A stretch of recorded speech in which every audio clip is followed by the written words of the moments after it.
Hello दोस्तों, आज के इस लेक्चर में हम लोग डिस्कस करेंगे इंडियन काउंसिल एक्ट 1892 के बारे में। 1892 का भारतीय परिषद अधिनियम के बारे में पढ़ेंगे आज के इस लेक्चर में। 1892 का भारतीय परिषद अधिनियम जो है यह क्या कहता है और इसके क्या विशेषताएं हैं, आज के इस लेक्चर में हम लोग जानेंगे। यह जो टॉपिक है 1892 का भारतीय परिषद अधिनियम, यह बहुत ही इंपॉर्टेंट टॉपिक है। इस टॉपिक से लगभग हर एग्जाम में प्रश्न पूछे ही जाते हैं, चाहे वो यूपीएससी का एग्जाम हो या फिर स्टेट सर्विस का एग्जाम हो या फिर कोई भी कॉम्पिटिटिव एग्जाम हो। हर एग्जाम में इस टॉपिक से प्रश्न पूछे ही जाते हैं और प्रश्न पूछे जाने की संभावना भी बहुत ज्यादा होती है।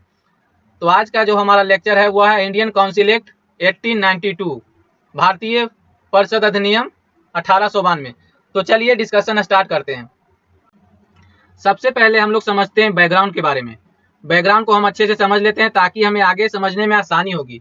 तो यह जो 1892 का भारतीय परिषद अधिनियम है, इस अधिनियम को पास होने से पहले कुछ महत्वपूर्ण घटनाएं हुए और उन घटनाओं का प्रभाव इस अधिनियम पर पड़ा। और पिछले लेक्चर में हम लोगों ने देखा था 1861 का भारतीय परिषद अधिनियम में कि सेंट्रल लेजिस्लेचर और प्रोविंशियल लेजिस्लेचर में बहुत से बदलाव हुए और 1885 में इंडियन नेशनल कांग्रेस का गठन हुआ, जिसकी वजह से बड़े बड़े जो नेता थे वो सब अब एक प्लेटफॉर्म पर आ गए और सभी मिलकर सोचने लगे अब देश के बारे में कि देश के लिए क्या अच्छा होगा और क्या बुरा। मतलब यह जो इंडियन नेशनल कांग्रेस का गठन हुआ, इसकी वजह से जो बड़े बड़े जो नेता थे वे सब अब एक प्लेटफॉर्म पर आ गए और सभी मिलकर अपने देश के हित के बारे में सोचने लगे कि क्या अच्छा होगा और क्या बुरा।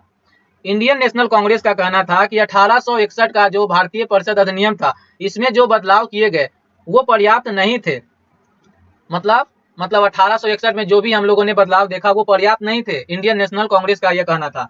इसीलिए इंडियन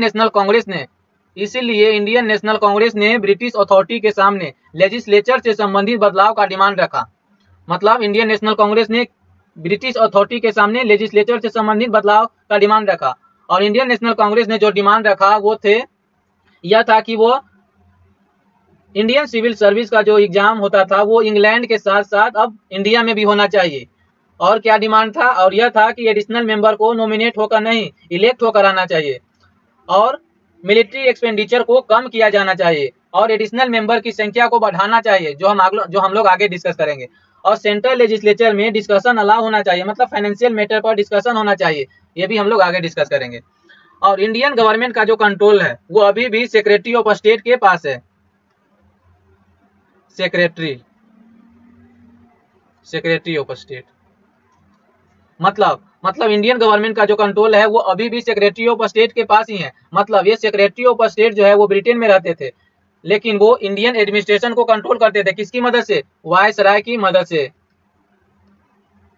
वायसराय की मदद से secretary of state Indian administration को कंट्रोल करता था। मतलब इस काउंसिल एक्ट में इंडियन गवर्नमेंट का कंट्रोल से रिलेटेड कोई बदलाव नहीं हुए। और पिछले लेक्चर में हम लोगों ने देखा था इंडियन काउंसिल एक्ट 1861 में कि जो एग्जीक्यूटिव काउंसिल की मेंबर की संख्या कितना हो गया था? 6 हो गया था। मतलब एग्जीक्यूटिव काउंसिल में मेंबर की संख्या कितना हो गया? 6। और 6 को अलग अलग पोर्टफोलियो दे दिया गया था और वो पोर्टफोलियो के क्या थे? Home, military, law, revenue, finance and public work. मतलब पिछले लेक्चर में हम लोगों ने देखा कि एग्जीक्यूटिव काउंसिल में टोटल मेंबरों की संख्या हो गया था 6 और 6 को अलग अलग पोर्टफोलियो दे दिया गया था। वह था home, military, law, revenue, finance and public work. अब हम लोग देखते हैं कि सेंट्रल लेजिस्लेचर में क्या क्या बदलाव हुए, केंद्रीय विधान परिषद में क्या क्या बदलाव हुए इस अधिनियम के द्वारा। मतलब 1892 का जो भारतीय परिषद अधिनियम है, इस अधिनियम के द्वारा सेंट्रल लेजिस्लेचर में क्या क्या चेंजेस हुए। तो इस अधिनियम के द्वारा यह बदलाव हुआ कि एडिशनल मेंबर की संख्या को बढ़ाया गया। मतलब एग्जीक्यूटिव काउंसिल में कितने मेंबर होते थे? 6 और प्लस एडिशनल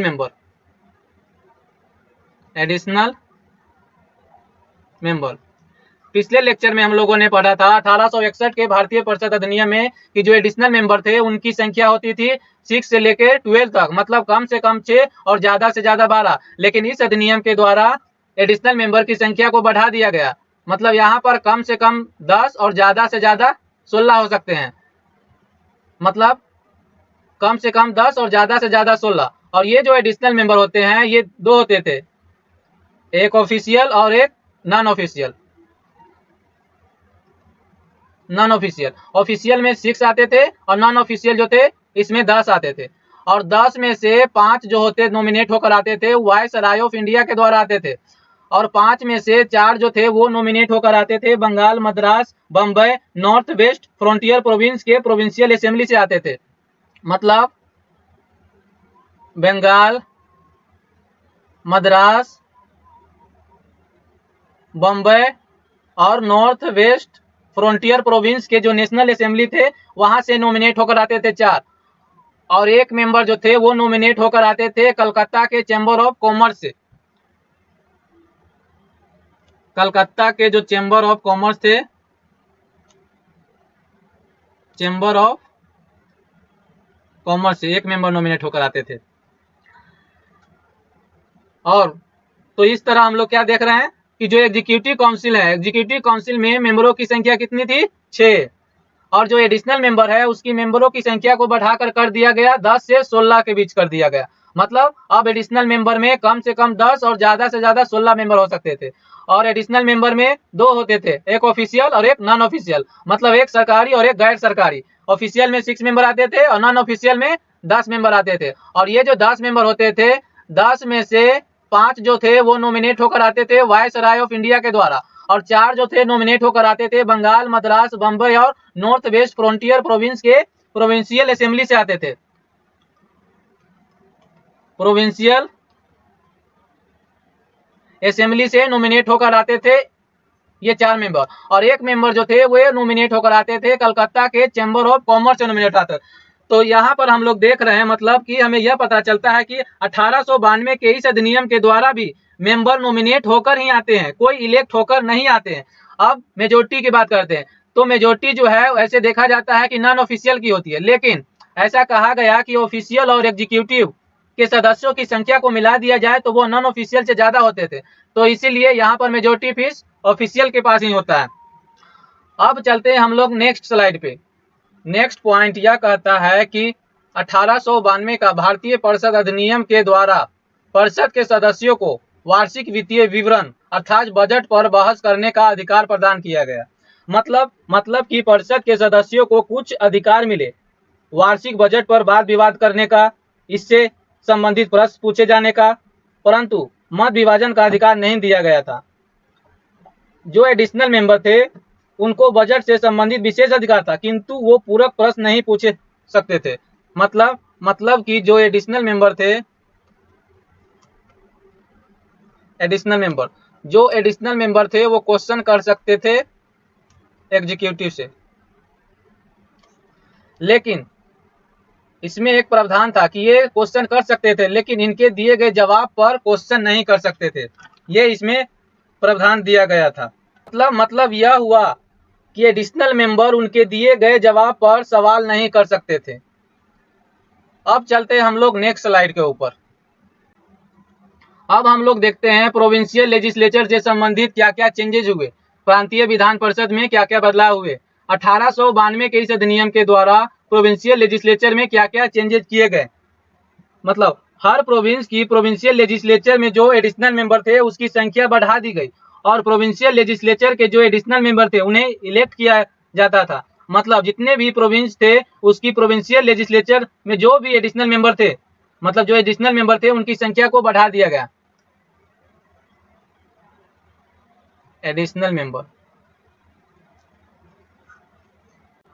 मतलब प्रोविंशियल लेजिस्लेचर में जो एडिशनल मेंबर थे उनकी संख्या को बढ़ा दिया गया, और ये जो एडिशनल मेंबर थे ये अब इलेक्टेड होते थे ना कि नॉमिनेटेड। और ये जो एडिशनल मेंबर थे वे कहां से इलेक्ट होकर आते थे?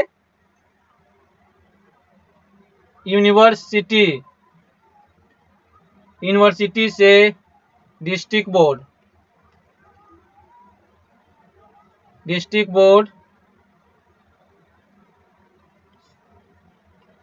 म्यूनिसिपालिटीज, जमींदार और चैम्बर ऑफ कॉमर्स।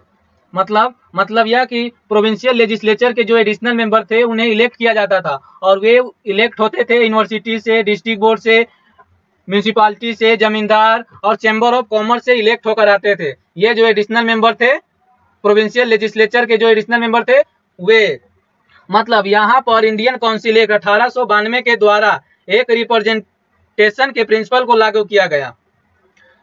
मतलब एक 1892 का जो यह अधिनियम है, इसके द्वारा एक रिप्रेजेंटेशन के प्रिंसिपल को लागू किया गया। मतलब principle of representation was initiate through this Indian council act 1892।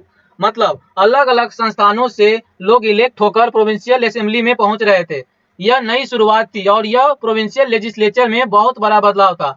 यह हुआ भारतीय परिषद अधिनियम 1892 के द्वारा। यह पहला कदम था representative form of government,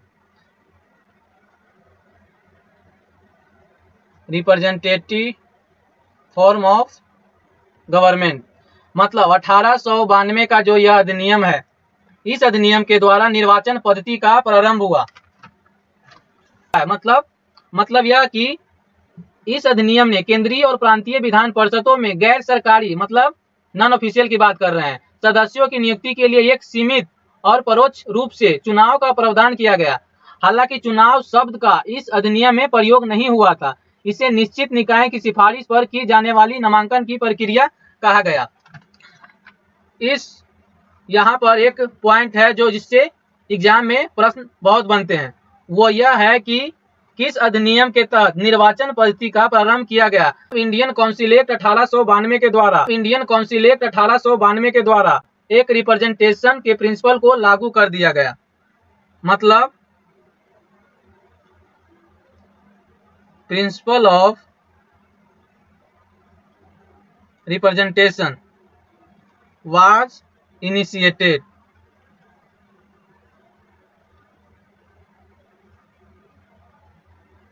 through this Indian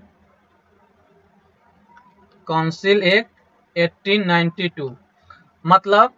मतलब कि यहाँ पर इंडियन काउंसिल एक्ट 1892 के द्वारा एक रिप्रेजेंटेशन के प्रिंसिपल को लागू किया गया। तो ये इंपॉर्टेंट पॉइंट है। मतलब 1892 के इस अधिनियम के द्वारा निर्वाचन पद्धति का आरंभ किया गया। इसे याद करके रखना है। तो दोस्तों, यह था हमारा आज का लेक्चर।